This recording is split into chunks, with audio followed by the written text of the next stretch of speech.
आदि मानव के ज़माने से आज तक हमारा दिमाग लस्ट, ग्रीड, कंफर्ट सिर्फ इन्हीं चीज़ों की तरफ क्यों भाग रहा है। दूसरा कि डार्विन की थ्योरी ऑफ इवोल्यूशन के हिसाब से हमारा शरीर धीरे धीरे इवॉल्व हुआ, तो फिर हमारा दिमाग क्यों नहीं? अगर हुआ तो फिर कैसे? और जो लोग इसकी कमजोरियों को समझ गए हैं वो कैसे 24 घंटे हमें अपने फ़ायदे के लिए मैनिपुलेट करते हैं, चाहे वो सोशल मीडिया कंपनी हो, एडवर्टाइजर्स हो या हमारे आसपास के लोग। Now, what is actually happening? The more time you spend on TikTok or Facebook or Twitter or any of these social media, the more money the company makes because it shows you more advertisements and it can collect more data from you and use that data or sell it to somebody else. तो आज के इस video में हम समझेंगे अपने दिमाग के इस बिहेवियर को इवोल्यूशन के नज़रिए से कि क्यों ये हर चीज़ में फटाफट रिजल्ट चाहता है, ओवरनाइट सक्सेस इतना इसको क्यों अट्रैक्ट करती है, 1 रुपए में 1 करोड़ जीतना क्यों हमें इतना तेज़ी से अपनी तरफ खींचता है। क्योंकि जब मैंने खुद अपना पहला वीडियो अपलोड किया था तो मैंने सोचा था कि कैसे एक दिन में 10 मिलियन व्यू हो जाए, 1 मिलियन सब्सक्राइबर हो जाए, फटाफट ये हो जाए। तो आखिर क्यों ये इन चीज़ों की तरफ हम इतना तेज़ी से भागते हैं? तो इसके पीछे एक बड़ी इंटरेस्टिंग सी कहानी है जिसको आज हम समझेंगे इस वीडियो में, जहाँ से इन सब की शुरुआत हुई थी। तो चलिए समझते हैं। कहानी की शुरुआत होती है आज से 2 लाख साल पहले से, जब धरती पर उस समय हमारे जैसे दिखने वाले और भी बहुत वैरायटी के इंसान थे, जैसे होमो इरेक्टस, हैबिलिस, हिडेलबर्गेसिस, निएंडरथल। इनमें थोड़े बहुत ही वेरिएशन थे, जैसे किसी की हाइट छोटी थी, किसी का फेस चौड़ा था, किसी के ब्रेन का साइज छोटा था। तो ये लगभग उस समय हो रहे नेचर में बहुत तेज़ी से बदलावों को, चेंजेस को ये अडॉप्ट नहीं कर पाते हैं और एक एक करके धीरे धीरे सबके सब विलुप्त होते जाते हैं, कुछ आपस में लड़कर, कुछ नेचुरल डिजास्टर में। लेकिन इनका ही एक भाई जो इन सब सिचुएशंस में इतने खतरनाक एनवायरनमेंट में सरवाइव कर जाता है, वो होता है होमो सेपियंस, यानी हम। होमो का मतलब मैन, सेपियंस का मतलब वाइज यानी होशियार आदमी। लेकिन उस समय हम भी एक नॉर्मल हंटर गैदरर ही थे जो उस बड़े से खतरनाक सवाना के मैदान में अपने सर्वाइवल के लिए पूरी तरह से आसपास के पेड़ों पर डिपेंड था, पेड़ों के फलों पर, पत्तियों पर, छोटे मोटे मिले मांस के टुकड़ों पर। अगर मैं सवाना का डिस्क्रिप्शन दूं तो सवाना एक बड़ा ग्रासलैंड है। ग्रासलैंड का मतलब होता है कि जहां पर पेड़ भी दूर दूर हों, पेड़ हैं तो पर बहुत दूर दूर है। आप भाग के अगर जो मुसीबत आई तो भाग कर आप पेड़ पे नहीं चढ़ सकते हो, या कोई गुफा भी नहीं होती है छिपने के लिए। ज़्यादातर सपाट मैदान होता है, घास पर्याप्त मात्रा में होती है, उसी पर लगभग 90 to 95% वहाँ की वाइल्ड लाइफ जिंदा रहती है। तो हम उसी इन्वायरमेंट पर हम भी रहते थे। ना हमें नेचर का आउटर नॉलेज था, ना तो कुछ नेचुरल डिजास्टर का कोई अंदाजा था, या जंगली जीवों के बारे में जो उस एनवायरनमेंट में थे। हमें किसी के बारे में कोई नॉलेज नहीं था, हम एक कम्प्लीटली इग्नोरेंट पर्सन थे। उनसे ऐसा क्या अलग किया कि हम जिंदा बच गए और आज वो सब के सब मारे जा चुके हैं। क्या हम सिर्फ किस्मत के भरोसे बच गए थे, या इसकी कहानी किस्मत से भी कई गुना परे है? क्योंकि देख कर और सोच कर ये नहीं लगता कि हम सिर्फ किस्मत के भरोसे एक साधारण शिकारी से आज लगभग इस प्लेनेट के हर कोने पर हमारा इम्पैक्ट है, या ये कहें कि हम इसको लगभग कंट्रोल करते हैं। Impact on the world was not much greater than that of jellyfish or fireflies or woodpeckers. Today, in contrast, we control this planet. And the question is, how did we come from there to here? तो देखकर और सोचकर दोनों में ऐसा नहीं लगता कि ये सिर्फ किस्मत के भरोसे हुआ होगा। तो हमने जो उनसे सबसे अलग किया था वो ये कि हमने अपने दिमाग पर फोकस किया। जब बाहर का एनवायरनमेंट सबके लिए सेम था तो हमने अपने दिमाग पर फोकस किया। हालांकि उस समय इसमें इतनी इंफॉर्मेशन नहीं थी जितनी आज है, लेकिन इसका एक क्लियर गोल था सर्वाइवल, कि हमें जिंदा रहना है किसी भी कंडीशन में। और भरोसा किया अपने इंस्टिंक्ट पर। इंस्टिंक्ट यानी अपने मन की बात पर, अपने आत्मा की बात पर। जो हमारा मन कहता वो हम करते थे। अगर मन कहता कि भागो तो हम भागते थे, मन कहता लड़ो तो हम लड़ते थे। तो फिर हमने मेनली 4 तरह के बिहेवियर को डेवलप किया जो हमें उस इन्वायरमेंट में सर्वाइव रखे। और उनमें से भी सबसे पहला जो बिहेवियर था वो ये था कि हमने लॉजिक से पहले इमोशंस का उपयोग करना सीख लिया था। तो अगर पत्तियों में सरसराहट होती तो हम सीधा भागते थे।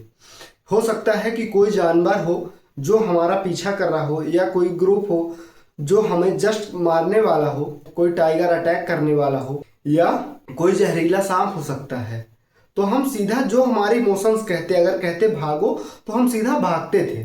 अगर आप खुद सोचिए कि हम वहाँ पर लॉजिक लगाते कि हो सकता है कि अभी ये एग्रेसिव ना हो, ये जहरीला हो सकता है या नहीं हो सकता है, तब तक तो कहानी खत्म हो चुकती। इन इमोशंस का प्राइमरी पर्पस यही था कि अगर जिंदा रहना है तो खतरा टालना ही है, हर वक्त उससे लड़ा नहीं जा सकता है। तो इमोशंस पहली स्क्रीन होते हैं। आप किसी भी इंफॉर्मेशन या न्यूज को रिसीव करो, और अगर जो इंफॉर्मेशन निगेटिवली फ्रेम है तब तो हमारा अटेंशन फुली उसकी तरफ है। अगर आप एक सीधी रास्ता में जा रहे हो और अचानक कोई बोल दे सांप, तो आपका पूरा का पूरा ध्यान उसकी तरफ विदिन सेकंड्स जाएगा। अगर मैं इसका सबसे अच्छा एक रिसेंट एग्जांपल दूं कि इमोशंस कितना अच्छा अट्रैक्ट करते हैं आपको, खास करके निगेटिव, तो हाल ही में हुए मेघालय हनीमून मर्डर केस में हम लोग टेक्निकलिटीज पर नहीं जाते हैं कि क्या किसने किया, बात के इमोशंस को समझते हैं कि ये न्यूज इतनी वायरल क्यों हुई, ये खबर इतनी फैली क्यों।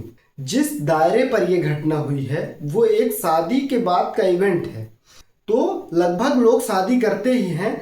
उनके मन में जो डाउट था तो ये था कि कल ये घटना मेरे साथ हो गई तो एक डायरेक्ट कनेक्शन है डर का और उस सिचुएशन का।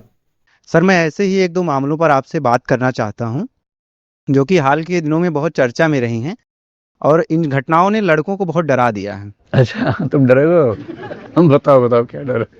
जैसे कि अगर हम बात करें, पहली घटना इंदौर की है, जहां हनीमून के बहाने एक पत्नी अपने पति की हत्या करती है या करवाती है। मेरे गांव में भी ये डर सबसे ज्यादा था। 25 से 30 साल के, या तो लगभग जिनकी शादी अभी होने वाली थी या कुछ समय पहले हो चुकी थी। एक इनसिक्योरिटी और फियर के माध्यम से डायरेक्ट कनेक्शन है इमोशंस का। और ये बात मीडिया के लोगों को पता है कि क्या चीज अटेंशन अट्रैक्ट करेगी। डॉक्टर रिचर्ड मोलिका, जो हार्वर्ड यूनिवर्सिटी के साइकेट्री प्रोफेसर हैं, वो कहते हैं इसी बात का फायदा उठाते हुए ज्यादातर आज कंटेंट निगेटिवली फ्रेम है जस्ट फॉर अटेंशन के लिए। उस पर कोई आशा की बात नहीं, कोई उम्मीद नहीं है। तो ये सब करते हैं ये लोग इमोशंस का उपयोग करके। मीडिया में एक बड़ी फेमस कहावत है कि अगर खून बहता है तो ये आगे बढ़ता है। तो अगर निगेटिव कंटेंट है तो वो फैलेगा। और जो दूसरा बिहेवियर था वो ये कि या तो लड़ो या तो भागो, फाइट और फ्लाइट। जब तक हमसे खतरा टाला जा सकता था तब तक हम टालते थे। अगर जो कोई ऑप्शन नहीं है फिर हम पूरी जान लगाकर लड़ते थे, क्योंकि ऐसा नहीं है कि हम सिर्फ हमेशा भागते ही रहे और एक ही गुफा में अपनी जिंदगी गुजार दी और हम कभी इस दुनिया को एक्सप्लोर किए ही नहीं। अगर ना किए होते तो यहाँ तक हम कभी पहुँचते ही नहीं। एक ऐसा जीव जो लगभग आज प्लेनेट के हर हिस्से में पाया जाता है, ये कभी एक गुफा में बैठा ही नहीं, लेकिन हम ऐसा करते थे जब सिचुएशन हमारे हिसाब से होती थी। अगर हमें खतरा होता तब तो हम छिपते थे, अगर नहीं तो फिर हम दुनिया को एक्सप्लोर करते थे। जैसा कि एक बच्चा करता है कि आप देखिए उसको, तो अगर आप उसके पेरेंट्स है आसपास या उसके पहचान के लोग जो उसको समझ में आता है कि प्रोटेक्ट कर लेंगे या हमें बचा लेंगे आसपास के खतरे से, तो वो कितना अच्छा खेलता है, अपने इमोशंस को फुली एकदम इन्वायरमेंट में वो इंगेज हो जाता है। लेकिन अगर कोई अजनबी आ जाए तो उसका वो बिहेवियर एकदम सडन गायब हो जाता है, डर सा जाता है वो। तो हम एक गुफा में ज़्यादातर इंतज़ार करते थे और इसी से हमारी आलस की आदत यहीं से लगी कि अगर ज़्यादातर सोचिए आप, समय कोई काम नहीं था, सिर्फ आपको खाना है और गोल एक ही है कि सरवाइव करना है, जिंदा रहना है बस। तो उसके लिए हम क्या ढूंढते थे, पहले तो खाना। ये ब्रेन का जो इवोल्यूशन हुआ है ये सिर्फ और सिर्फ सर्वाइवल के लिए हुआ। तो ज़्यादातर समय हम खाना ढूंढते थे और आराम करते थे। तो आज देखिए कि वही आराम का समय, अब तो हमें खाना भी नहीं ढूंढना, तो अब हमने खाया और वही समय मोबाइल स्क्रॉल करने में जाता है, मोबाइल स्क्रॉल करते रहते हैं, देखते रहते हैं। क्यों? क्योंकि पहले काम नहीं था और आज है तो हम करना नहीं चाहते हैं।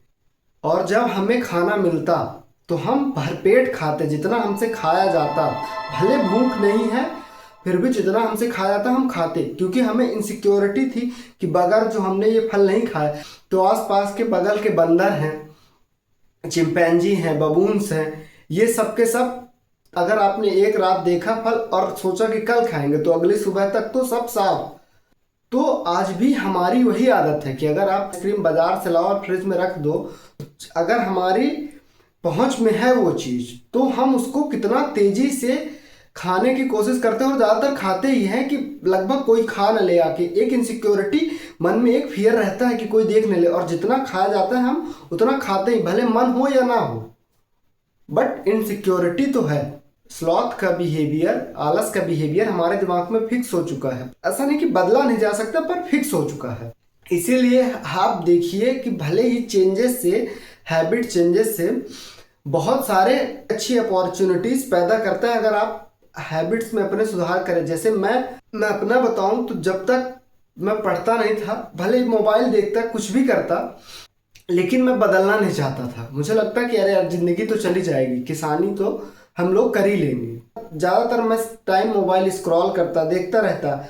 कई बार तो ऐसे ऐसे कंटेंट जो मुझे नहीं देखने चाहिए, जिनका कोई मतलब ही नहीं है, फिर भी मैं उनको देखता रहता। क्योंकि मैं बदलना नहीं चाहता था। हर एक छोटा सा छोटा बदलाव अगर आपको डिफिकल्ट लगेगा, अगर आप स्टेटस को, यानी आप अपने प्रेजेंट सिचुएशन से सेटिस्फाइड हैं, तो आपको हर एक बदलाव रिस्की लगेगा। अगर आप डिससेटिस्फाइड हैं, आप हाईएस्ट लेवल के रिस्क टेकर भी बन सकते हैं। और ये ना बदलने का भी बिहेवियर हमारे दिमाग में यही से फिक्स हुआ, क्योंकि उस समय अगर हम बदलते, जैसे सब एक ही राह पर चल रहे हैं, सब लोग बच रहे हैं आसपास के जानवरों से, गुफाओं में छिप रहे हैं, पेड़ों में चढ़ रहे हैं, तो अगर हम रास्ते बदलते तो रास्ते बदलने का मतलब है मारे जाना, आपका द एंड। पर आज ऐसा नहीं है। रास्ते बदलने से आज बहुत सारे अपॉर्चुनिटीज़ हैं, पर वो एक डर आज भी क्लियर है।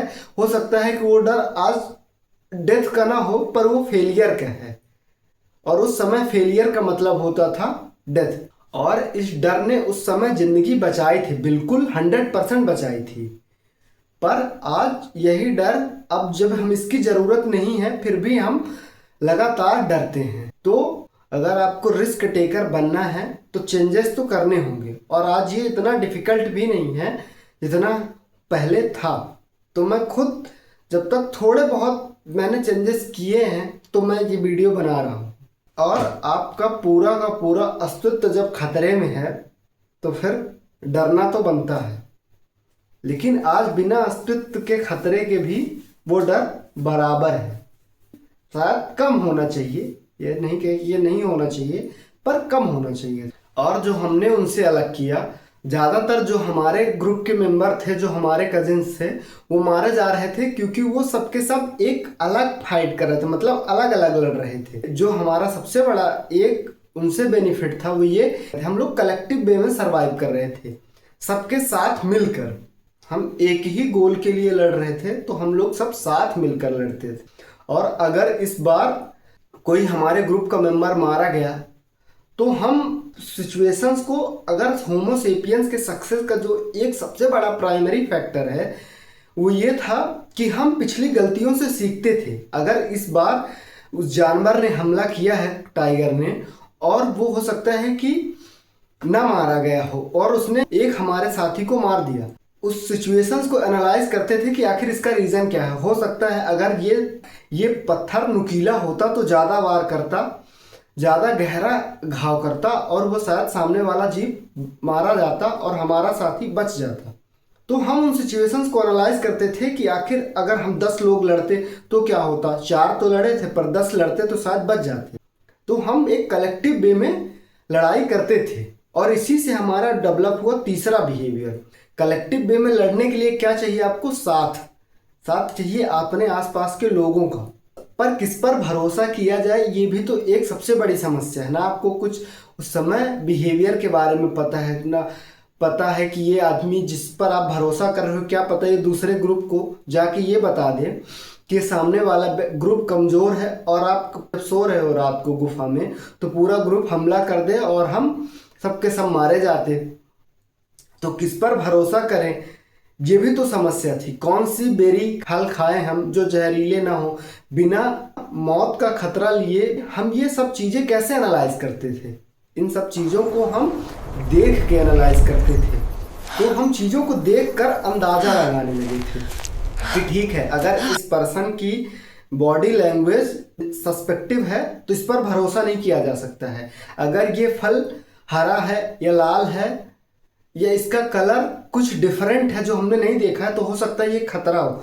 तो हम देख कर अंदाज़ा लगा लेते थे कैसा होगा ये आदमी, कैसा होगा ये पर्सन, ये बिहेवियर, ये फल, तो हम देख कर अंदाज़ा लगा लेते थे लोगों को। लेकिन उस समय का ये वो अंदाज़ा आज स्टीरियोटाइप्स यानी रूढ़वादिता बनती जा रही है कि अब वो अंदाजे अब इस बात पर बदल गए हैं, हो सकता है ये फ्लैट है, वो घमंडी है, ये गरीब है, ये अमीर है। ज़्यादातर हम इन सिचुएशंस को कैसे एनालाइज करते हैं? एक आउटर अपीयरेंस ही हमारा होता है, हम सिचुएशंस को देखकर एनालाइज कर लेते हैं, जबकि कई बार ये सही भी होता है। लेकिन अगर ये बात स्टीरियोटाइप्स हो जाए, सबके सब इस सिचुएशन में जो फॉल कर रहे हैं वो सबके सब इसी कैटेगरी में होंगे। जैसे मेरे सामने एक आदमी, मैं एक शादी के फंक्शन में था और एक आदमी जो मेरे सामने आए, एक हाई फाई कार से उन्होंने एंट्री ली, तो मुझे लगा, जो पहला मेरा पर्सपेक्टिव था उनके प्रति वो यही था कि ये पक्का ये आदमी बहुत अमीर है, बहुत पैसे वाले हैं। लेकिन जब मैंने सिचुएशन एनालाइज की तो वो बिल्कुल ऐसा नहीं था, इसके जस्ट ही अपोजिट था। या एक नॉर्मल आदमी थे जो लगभग वो रेंट की ही कार थी।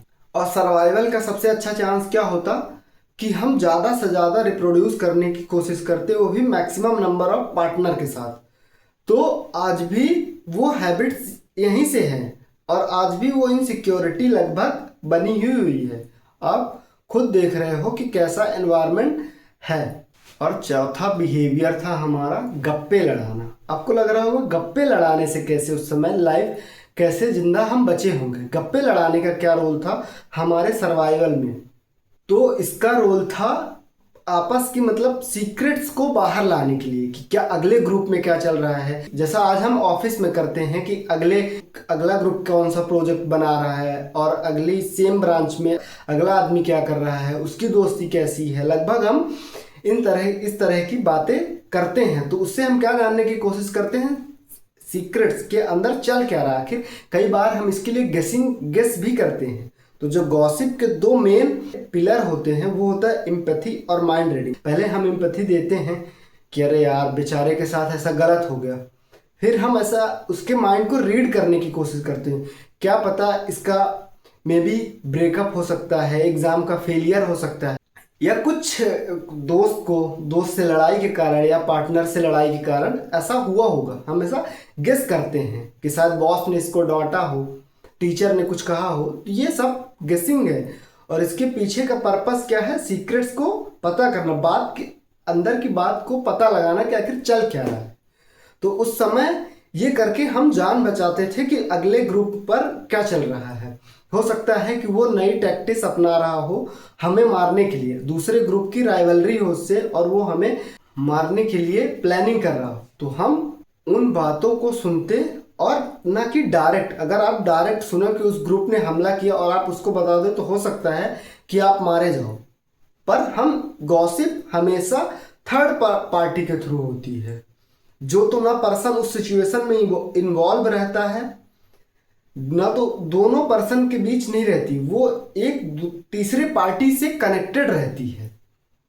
तो अगर मान लीजिए आप सो रहे हो और जिस पर्सन पर आपने भरोसा किया है वो जाके दूसरे ग्रुप को बता दे और आप मारे जाओ, उसकी इन सस्पिशियस एक्टिविटी से या कुछ ऐसी वो हरकत कर दे रात को कि आप सो रहे हो तो और एक जंगली जानवर के हमले से पूरा का पूरा ग्रुप मारा जा सकता है। तो आज तक ये चारों बिहेवियर हमारे दिमाग में लगभग एक पूरी तरह से हार्ड वायर्ड हो चुके हैं, फिक्स हो चुके हैं। लेकिन ऐसा नहीं है कि इनको बदला नहीं जा सकता है। लेकिन जो लोग इनकी कमजोरियों को समझ गए हैं वो इन्हीं बातों का फायदा उठाते हैं कि ज़्यादातर कंटेंट आपको क्या दिखाया जाए, एक डर, एक गुस्सा, एक इमोशन, एक जॉय, क्या चीजें अट्रैक्ट करेंगी। That the easiest way to grab your attention and to keep you constantly engaged with the platform is to press the hate button or the greed button or the fear button in our mind. कौन सा Dzire आपको attract करेगा, lust का, fame का, money का, gambling का, instant success का, constant dopamine का। तो उसके पीछे की वजह है कि हमारा दिमाग इन बिहेवियर्स के पीछे क्यों भागता है। क्योंकि आप खुद सोचिए कि हम 2-2.5 लाख साल से यही करते आए हैं और उस समय वो सिचुएशंस ने हमें, उन बिहेवियर्स ने हमें जिंदा रखने में मदद की, हमें वहाँ से यहाँ तक पहुँचाया। लेकिन आज वो उस बिहेवियर का उपयोग करके हमें मैनिपुलेट किया जा रहा है। मैनिपुलेट करते हैं अटेंशन के लिए। कई बार इकोनॉमिक अटेंशन होता है इसका रीज़न, कई बार सोशल अटेंशन होता है, ज़्यादातर तो इकोनॉमिक ही होता है। मैंने वीडियो की शुरुआत में दूसरी लाइन बोली थी कि आखिर थ्योरी ऑफ इवोल्यूशन के हिसाब से या हमारा शरीर इवॉल्व हुआ तो हमारा दिमाग क्यों नहीं। दिमाग इवॉल्व हुआ है, लेकिन 50,000 साल तक पहले तक ये एनवायरनमेंट स्टेबल हो चुका। जो हमारे एंसेस्टर, हमारे पूर्वज थे, वो लगभग दुनिया के हर कोने में फैल चुके थे। तो जब इन्वायरमेंटल प्रेशर भी नहीं था, इन्वायरमेंट भी स्टेबल हो चुका था, हमें लगभग खतरा कम हो चुका था, तो हमारे दिमाग में कोई नई म्यूटेशंस के लिए एक नया प्रेशर नहीं था कि हमें इस तरह के बिहेवियर डेवलप करने हैं, इस तरह अभी हमें और करना है, हमें ये खतरा है, वो खतरा है।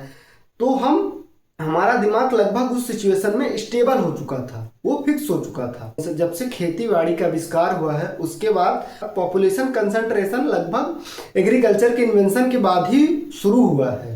ज़्यादातर हम चारों तरफ फैलते थे, इधर से उधर, इस जंगल उस जंगल, चारों तरफ गुफाओं में हम टहलते क्यों थे?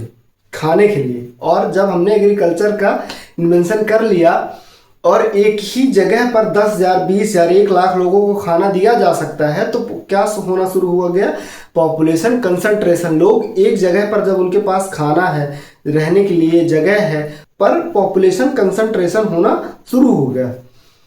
तो और 10,000 साल एक बहुत कम टाइम पीरियड होता है इवोल्यूशन के लिए। इवोल्यूशन एक लंबी प्रोसेस होती है और उसमें millions and millions of year लगते हैं, लाखों करोड़ों साल लगते हैं इवोल्यूशन के लिए। तो हमारे पास कोई प्रेशर भी नहीं था, इसलिए हमारा शरीर तो इवॉल्व हुआ, लेकिन दिमाग पर वो रूट फिक्स हो चुके हैं। हालांकि ये कांस्टेंट इवोल्यूशन पर है, पर वो बिहेवियर अभी भी एकदम से हमारे दिमाग में फिक्स है और वो आज तक हमें इम्पैक्ट कर रहे हैं। और तीसरी लाइन मैंने कही थी कि कुछ लोग उनका उपयोग करके हमें फंसाते हैं। तो आप देखिएगा, अगर आप एनालाइज करें तो इन चारों बिहेवियर्स का ही उपयोग करके आज जो अटेंशन इकोनॉमी बन चुकी है, उन्होंने इसी बिहेवियर की स्टडी की है, तब जाके वो हमें मैनिपुलेट कर पाते हैं। हमें जो देखना है वो नहीं देख पाते हम। लेकिन भले ही मैंने मोबाइल किसी और पर्पज से उठाया हो, पर मैं कंटिन्यूअस स्क्रॉलिंग में लग जाता हूँ, फिर भी एक वीडियो देखता हूँ और उसके बाद जब मैंने मोबाइल रखा तो ऐसा नहीं कि मुझे एक फुलफिलनेस महसूस हो रही कि चलो मैंने ठीक है टाइम खराब, लेकिन उससे और ज़्यादा खतरा महसूस हो, और ज़्यादा एम्प्टी हो रहा है, और ज़्यादा मेरा दिमाग खाली है। क्यों? क्योंकि हम लगातार कांस्टेंट डेंजर स्कैन करते हैं। If we see something that makes us very angry, we engage with it.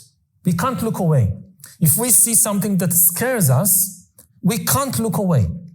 And this goes back. क्योंकि नेगेटिव से हमें खतरा होता है और खतरे के लिए हमारा दिमाग 24 घंटे एक्टिव रहता है, क्योंकि हमने उस एनवायरनमेंट में सरवाइव किया है जहां 24 घंटे खतरा था।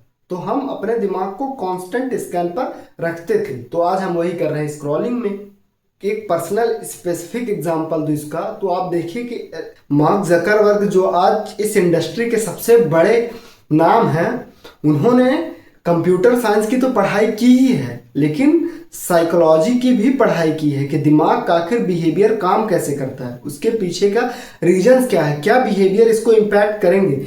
मैंने किस तरह का कंटेंट देखा है, तो अगर भले ही मैंने इसको स्किप कर दिया है तो and send it so that more people will join and also be on the platform.